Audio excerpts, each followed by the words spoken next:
অসমীয়াৰ পৰা ইংৰাজীলৈ আমি বাক্য এটা ট্ৰেন্সলেট কেনেকৈ কৰিম।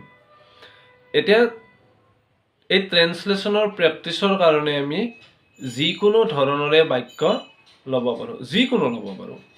এতিয়া মই যদি এটা এক্সাম্পল হিচাপে বাক্য লওঁ যে মই কেমেৰাৰ সন্মুখত থিয় হৈ আছোঁ। এতিয়া এইটো যদি ইংৰাজীলৈ ট্ৰেন্সলেট কৰিব লাগে নাইবা ইংৰাজীত যদি ক'বলগীয়া হয় যে কেনেকৈ ক'ম। এতিয়া মই কেমেৰাৰ সন্মুখত থিয় হৈ আছোঁ। মই ইংৰাজীত ক'ম আই। আইৰ লগত আমি ইউজ কৰিম এম, আই এম। থিয় হোৱাটোক ক'ম ষ্টেণ্ড। কিন্তু কৈছোঁ যে থিয় হৈ আছিলোঁ তেনেকৈ কোৱা নাই, থিয় হৈ আছোঁ। এতিয়াও মই কেমেৰাৰ সন্মুখত থিয় হৈ আছোঁ।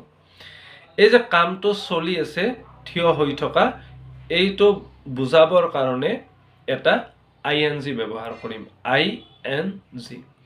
Stand plus ING, standing. I am standing, মই থিয় হৈ আছোঁ। এতিয়া ক'ত থিয় হৈ আছোঁ? কেমেৰাৰ সন্মুখত। কেমেৰাক ইংৰাজীত আমি কেমেৰা বুলিয়ে কওঁ আৰু সন্মুখৰ ইংলিছটো আমি জানিব লাগিব। সন্মুখৰ ইংৰাজীত কয় ফ্ৰণ্ট, FRONT, ফ্ৰণ্ট। গতিকে এতিয়া যদি গোটেই বাক্যটো যদি একলগ কৰি আমি ইংৰাজীত কওঁ I am standing, মই থিয় হৈ আছোঁ। ক'ত থিয় হৈ আছোঁ? কেমেৰাৰ সন্মুখত, in front of the camera. কেমেৰাৰ সন্মুখত মই থিয় হৈ আছোঁ। এনেদৰে আমি প্ৰেক্টিচ কৰিব পাৰোঁ।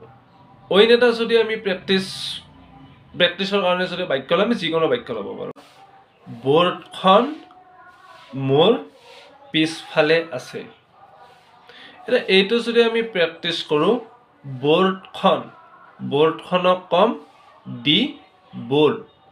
বৰ্ডখন আছে, দি বৰ্ড ইজ।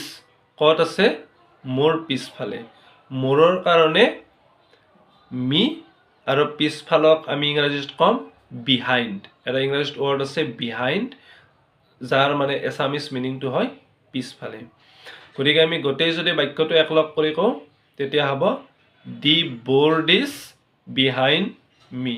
বৰ্ডখন মোৰ পিছফালে আছে।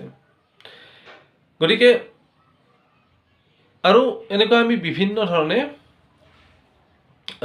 বাক্যবোৰ লৈ আমি প্ৰেক্টিচ কৰিব পাৰোঁ। প্ৰতিদিনে যদি আমি 2-3টা এনেকৈ প্ৰেক্টিচ কৰোঁ তেতিয়া আমাৰ মানে ইম্প্ৰুভ হ'ব।